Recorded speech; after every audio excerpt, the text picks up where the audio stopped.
Қазақстан Республикасының тұңғыш президенті күні.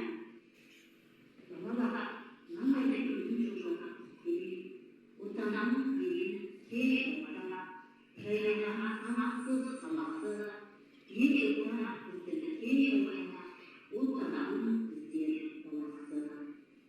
Балалар, бүгінгі күніміз Қазақстан Республикасының тұңғыш президенті Нұрсұлтан Назарбаев тәуелсіздігіне. Себебі бүгін мереке, бүгін президент күні. Нұрсұлтан Назарбаев Алматы облысында дүниеге келген.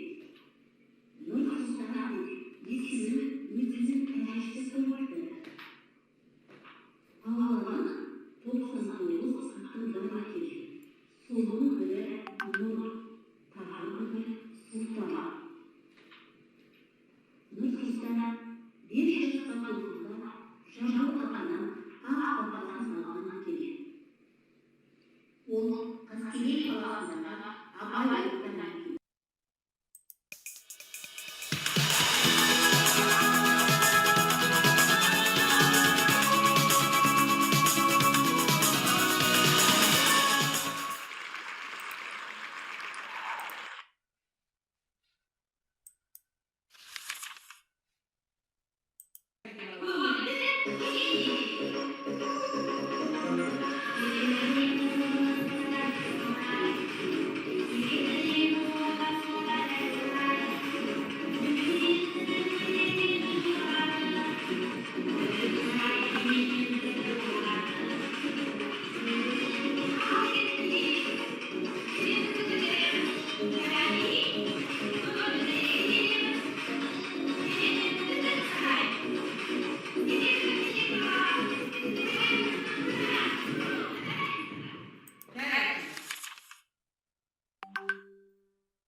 Kalem anak kulak